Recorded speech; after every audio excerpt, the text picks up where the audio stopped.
Alô, amigos e amigas, esse é o programa Agenda Econômica que hoje vai examinar a atual conjuntura econômica brasileira. O governo defronta-se com um inesperado desafio. Precisa recuperar o crescimento econômico que se registrou no governo Lula e, ao mesmo tempo, precisa também conter a pressão inflacionária, para o que elevou recentemente os juros, depois de baixá-los significativamente, trazendo com isso um efeito que desestimula novamente a produção e o crescimento da economia. Quais as alternativas que o governo teria para sair dessa situação, permitindo seguir mantendo a expansão do mercado de trabalho formal e do mercado interno, e, ao mesmo tempo, recuperar uma agenda de crescimento sem dar asas à pressão inflacionária? Esse é o temário principal do programa Agenda Econômica de hoje, que traz a visão da oposição sobre a política econômica do governo federal. Nosso convidado é o senador Álvaro Dias, do PSDB do Paraná, ex-governador daquele estado. Participa do programa o jornalista Paulo Acriso. Senador, obrigado por ter aceito o nosso convite. Prazer estar aqui. Vamos começar aqui examinando novos anúncios aí apontam para uma possível manutenção em baixa do crescimento do PIB. Na sua avaliação, quais são as razões fundamentais que estão levando a essa redução do crescimento do PIB? Olha, eu me lembro que ainda no governo Fernando Henrique Cardoso, portanto há mais de 10 anos, já se falava em mudança na política econômica. Pretendia-se dar um novo salto. E houve, inclusive, uma divisão no próprio governo. Eu me lembro que José Serra adotava uma postura defendendo uma política desenvolvimentista, né? O que significaria alterar a política monetarista, né? Preservada. Veio o governo Lula, imaginava-se que essa mudança pudesse ocorrer. E não ocorreu. O governo Lula manteve a política monetarista do governo Fernando Henrique Cardoso. Desde o Plano Real, na verdade, não se deu um passo adiante. Não há nenhuma reforma em curso desde o Plano Real. O que se fez no governo Lula e mais recentemente no governo Dilma é a preservação dos mesmos pressupostos de política econômica que foram sustentados durante o governo Fernando Henrique Cardoso, portanto, em outro tempo. As reformas foram prometidas durante a campanha eleitoral, sobretudo, mas elas não foram efetivadas. É evidente que esse patrimônio do Plano Real, ele foi sendo usado, ele foi sendo gasto durante todos esses anos e não houve nenhuma mudança que pudesse robustecê-lo, né, para que ele continuasse consistente, dando sustentação a esta estabilidade da economia. Portanto, para responder mais objetivamente à sua indagação, eu acho que nós estamos vivendo um momento em que as previsões são pessimistas, não é? Há aqueles até que imaginam estarmos aí preparando uma bomba relógio de efeito retardado que pode explodir lá na frente, porque há aí uma eleição à vista e as medidas adotadas têm por objetivo preservar popularidade em função das eleições, e isso pode significar que depois teremos consequências amargas. Entre as reformas que o governo não fez, está a reforma administrativa, que fez às avessas, aumentando as despesas correntes, né, com o crescimento exacerbado das estruturas da administração pública, com a criação de ministérios, de diretorias, de coordenadorias, de empresas, de conselhos, de agências, de cargos comissionados, etc. Isso tudo significa elevar despesas correntes e comprometer a capacidade de investir do poder público no país. Então, se o governo deixa de investir, obviamente, ele também inibe o processo de crescimento econômico. Objetivamente, esse momento de crise, com indicadores negativos, com PIB sofrível, né, para um país com as potencialidades do nosso, né, inflação em alta, enfim, isso tudo, a meu ver, é consequência da ausência de reformas. Senador, durante o governo Lula, no segundo governo Lula, veio a crise internacional e as medidas anticíclicas na economia, no primeiro momento, e diria até um pouco mais do que no primeiro momento, simplesmente, ele impediu que a crise chegasse até o consumidor brasileiro e houve um aumento do consumo, houve um incentivo ao consumo. Em que momento o senhor acha que essas medidas anticíclicas deveriam ter sido interrompidas ou que outra alternativa o senhor daria, identificando, se possível, o momento em que isso deveria ter sido feito? Que agora parece que esse ciclo de incentivo ao consumo se esgotou. Esse estímulo ao consumo à custa do crédito facilitado é, sem dúvida nenhuma, uma preocupação deste momento. O cidadão comum estava entendendo que as coisas estavam fáceis, né? Então, hoje as pessoas já estão devolvendo o carro porque não estão conseguindo pagar. Isso já está ocorrendo, né? Então, o endividamento das famílias foi estimulado pelo governo com a facilidade do crédito, né? Isso, me parece, foi uma decisão temerária do governo. Eu não creio que caiba à oposição apontar as medidas que deveria o governo ter adotado naquele momento, a não ser defender as reformas que foram propostas pelo próprio governo durante a campanha eleitoral. Essas reformas não aconteceram.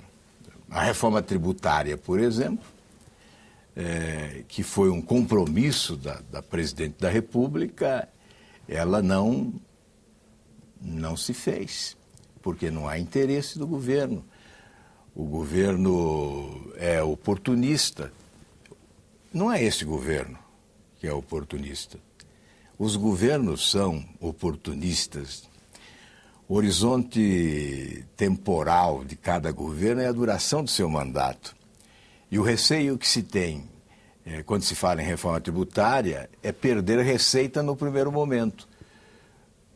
Se o governo tivesse uma visão estratégica de futuro, certamente alimentaria a tese da reforma, porque é possível até que se perca a receita num primeiro momento, mas a médio e longo prazo, com a dinamização da economia, o governo arrecadará mais. Embora sacrificando menos determinados segmentos da economia, a receita será superior, porque a roda da economia girará com mais força. Mas há essas medidas antipáticas... esse imediatismo, né? Então não se faz a reforma de profundidade. Mas essas medidas, digamos assim, antipáticas que refreariam o consumo ficam sempre para o governo anunciar? Não caberia à oposição uma chamada à responsabilidade? Eu acho que a oposição cabe denunciar os erros do governo, a sua paralisia diante dos problemas que se avizinham, não é? Mas, obviamente, cabe ao governo decidir o que vai fazer, né? A oposição não pode ficar oferecendo ao governo a solução para todos os problemas. Afinal, na democracia, alguém se elege para fazer e quem perde para fiscalizar e denunciar os seus erros, né? E cobrar providências e cobrar desempenho, né? Só que em certos momentos, senador, há confluências de pensamento entre governo e oposição. Vou dar um exemplo muito claro. Logo no início do governo Dilma, ao contrário do que vinha acontecendo no governo Lula, que expandia os investimentos públicos, os gastos, portanto, a presidenta Dilma tomou logo de cara uma decisão de fazer cortes bastante importantes, 50 bilhões de dólares, o que contempla, de certa forma, o pensamento da oposição em torno da agenda da austeridade. Mas mesmo com essa redução de despesas... O corte foi consequência do exagero no ano eleitoral. Ou seja, para eleger Dilma, o presidente Lula abriu as burras, foi generoso em excesso. E para o ano seguinte, o ano de... A eleição foi 2010? 2011. 2011. Não, 2010, a eleição de 2011. Para 2011, os restos a pagar se avolumaram. E a presidente Dilma optou, evidentemente, por pagar uma parcela dos restos a pagar, né? E com isso promoveu cortes. O que nós defendemos não são cortes em investimentos produtivos. O governo tem efetuado cortes em investimentos produtivos. Nós defendemos o corte nas despesas correntes, que são muitas vezes despesas supérfluas, consequência deste modelo. Esse modelo promíscuo, né, que instala um balcão de negócios em nome da governabilidade. Eu acho que é essencial no Brasil destruir esse modelo. E a oposição não está pregando a destruição desse modelo. O senhor está criticando a própria prática da oposição? Sim, a própria oposição. Eu tenho uma postura crítica em relação à ausência de compromisso da oposição com a destruição desse modelo. Esse modelo que gerou o grande escândalo do mensalão, o mensalão é julgado, é condenado, mas o modelo persiste. É uma usina de escândalos. É o chamado balcão de negócios para o aparelhamento do Estado. E é aí que crescem as despesas. Nós ouvimos, por exemplo, ainda esta semana na televisão, um ministro dizendo: não, nós temos o dinheiro e não conseguimos aplicar, faltou competência para a aplicação dos recursos existentes, para a execução de obras. Por que a máquina fica emperrada desta forma? Porque o próprio ministro reconhece que houve incompetência. Porque esse modelo promíscuo, que estabelece essa relação desonesta do governo, do executivo, com os partidos, com o legislativo, puxa para baixo a eficiência de gestão. Mas você acha também que a iniciativa privada também não tem uma parcela de culpa? O governo, mas vamos analisar a questão do poder público, né? O governo se constitui não com as melhores figuras, com os executivos mais capazes. O governo se constitui com políticos indicados aleatoriamente pelos partidos da base aliada do governo. Eu tenho certeza absoluta que a presidente Dilma, se pudesse começar tudo de novo, começaria. Ela deve estar muito incomodada com a incompetência da sua equipe. São ministros que nós perdemos não só a noção dos nomes deles, perdemos a noção do número de ministérios. Estamos chegando aí a 40 ministérios. E alguém já disse que é impossível governar com 40 ministérios. Mas o que seria a destruição desse modelo? Colocar o que no lugar? Colocar a ética, colocar a relação de respeito entre os poderes, restabelecer, na realidade, a interdependência entre os poderes. O Congresso Nacional tem que ser soberano nas suas decisões. Um governo tem que ser constituído pelas pessoas mais capazes e não por aquelas que oferecem o número maior de votos no Congresso.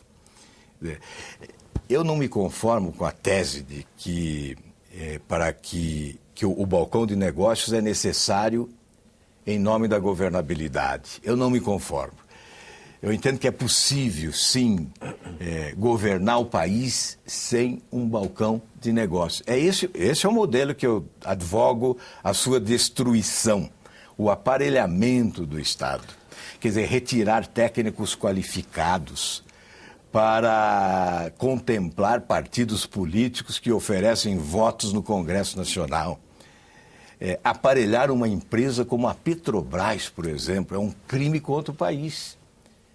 E nós verificamos que esta empresa foi também aparelhada e as consequências estão aí visíveis. Eu vou ser bastante breve, porque já estamos chegando no intervalo. Dá tempo. Se nós fizermos uma análise das últimas eleições para a presidência da República, nós vamos encontrar as grandes empreiteiras do país, contribuindo para os principais candidatos. Até às vezes nem para aquele que está mais cotado ou aquela que estaria mais cotado. Estão lá sempre as mesmas grandes empresas. Vamos ver, as grandes obras do país são sempre as mesmas que realizam. Mas, historicamente, nós encontramos, além de encontrarmos uma dificuldade de instalar uma investigação séria sobre os corruptores, ou seja, quem na iniciativa privada tenta chantagear, tenta corromper o Estado, esse modelo não vigora apenas desde o governo Lula. Isso já vem desde antes. Eu faço a pergunta no seguinte sentido: o senhor não acha que é necessário fortalecer o Estado, fortalecer a administração pública?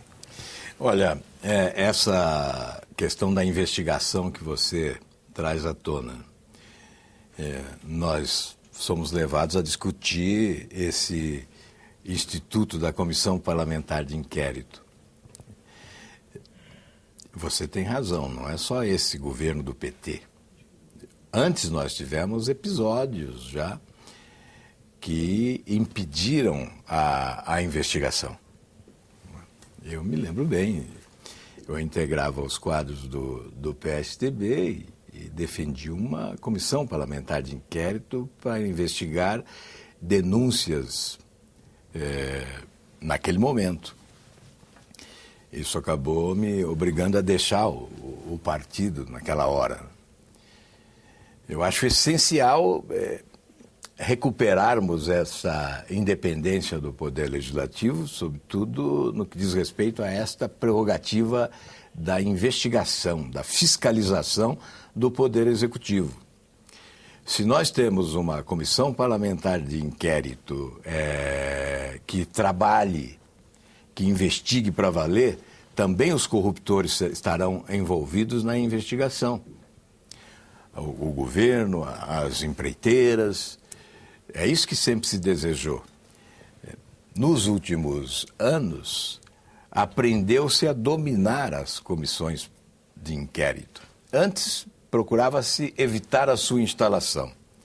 Depois, quando se tornou inevitável a instalação, porque o próprio Supremo Tribunal Federal conferiu à minoria o direito a instalar CPI, obrigando, inclusive, o presidente do Senado a designar os integrantes dela se, eventualmente, o partido político se recusasse a fazê-lo. Então, aí, consagrou-se o direito da minoria no parlamento de investigar, ou seja, de instalar uma comissão parlamentar de inquérito. A partir deste momento, adotou-se outra estratégia, da dominação completa e absoluta.